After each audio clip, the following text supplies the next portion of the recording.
Hi, my name's Dr. Charles Harry from the University of Maryland, and this is Cybersecurity for Everyone, the Fundamentals.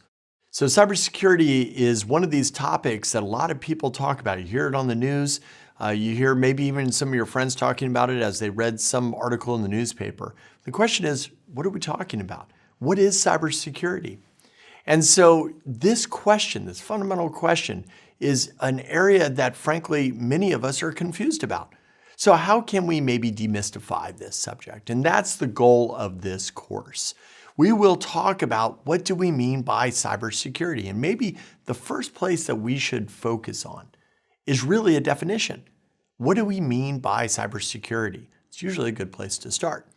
So the way I like to think about cybersecurity is to break it down into individual words, and let's define those words, and maybe we can get a better way to think about this problem before we start our long journey on talking about the threat actors that are out there, the internet, all the various tools and techniques that hackers use. So let's start off with the very first word, cyber.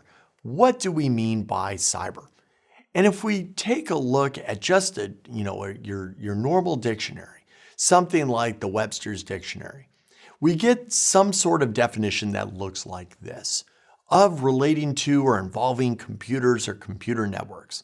And that sounds reasonable, right? Because when we think about cyber, we tend to think of the person in their parents' basement with a hoodie over their head, working away on their laptop, some brilliant hacker. So of course, cyber has to be about technology. So is it only about the technology?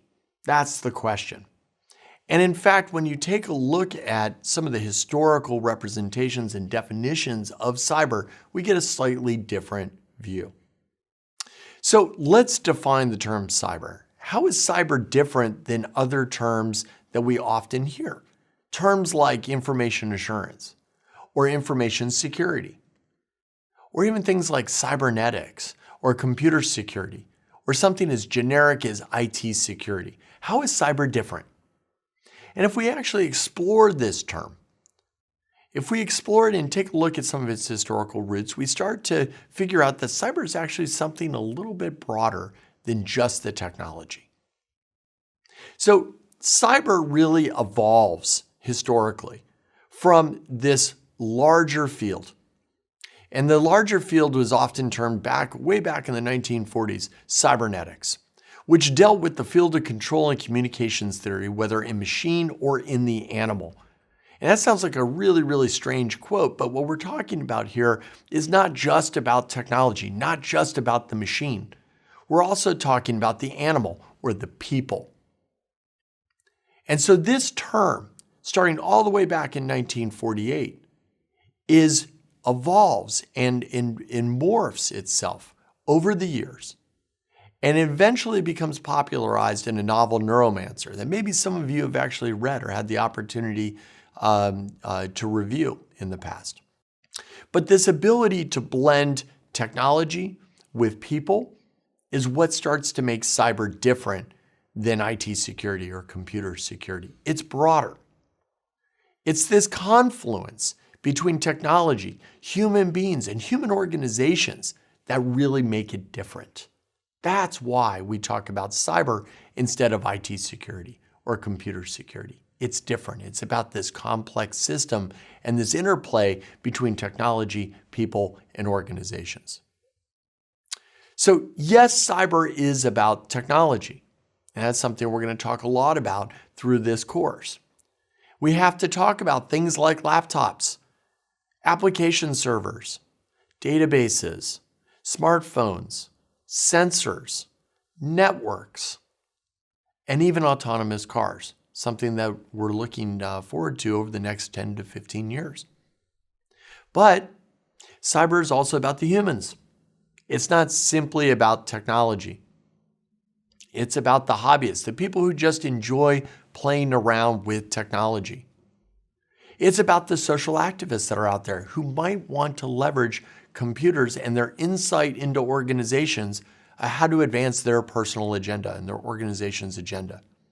It's also about criminal syndicates who want to leverage technology and their insights about people and their failings in order to obtain more money.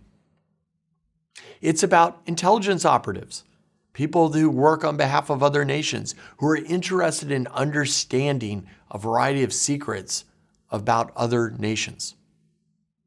It's about the technologists, the people who are deeply embedded in the technology who want to defend networks. It's certainly about the policymakers, the people who have to make the rules, the people who help govern in this space.